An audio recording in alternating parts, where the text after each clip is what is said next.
Competitive exams కోసం prepare అవుతున్నారా? అయితే ఫిబ్రవరి చివరి వారంలో జరిగిన ఈ కరెంట్ అఫైర్స్ గురించి ఖచ్చితంగా తెలిసి ఉండాలి. Let start. మొదటిది, ప్రధాని మోదీ ఇజ్రాయెల్ పర్యటన. అక్కడ పార్లమెంట్ ఇచ్చే అత్యున్నత గౌరవం speaker of the consent medal అందుకున్న మొదటి ప్రపంచ నేతగా మోదీ గారు రికార్డు సృష్టించారు. కెనడా ప్రధానమంత్రి మార్క్ కార్నీ భారత్ పర్యటన. భారత్ కెనడా మధ్య టాలెంట్ ఇన్నోవేషన్ స్ట్రాటజీ ప్రారంభమైంది. ఇది ఎగ్జామ్ పాయింట్ ఆఫ్ వ్యూలో ఈ పేరు చాలా ఇంపార్టెంట్. మూడవది, నీతి ఆయోగ్ కొత్త సీఈఓగా నిధి చిబ్బర్ బాధ్యతలు చేపట్టారు.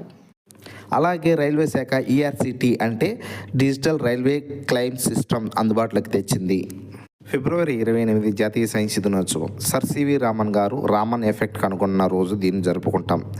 ఈ ఏడాది థీమ్ ఏమిటని తెలుసా? వికసిత్ భారత్ కోసం స్వదేశీ సాంకేతికత. చివరగా ఢిల్లీలో జరిగిన India AI impact summit, global సౌత్లో జరిగిన మొట్టమొదటి ఏఐ సదస్సు ఇది. మరిన్ని డైలీ కరెంట్ అఫైర్స్ కోసం మన ఛానల్ని ఇప్పుడే సబ్స్క్రైబ్ చేసుకోండి. All the best.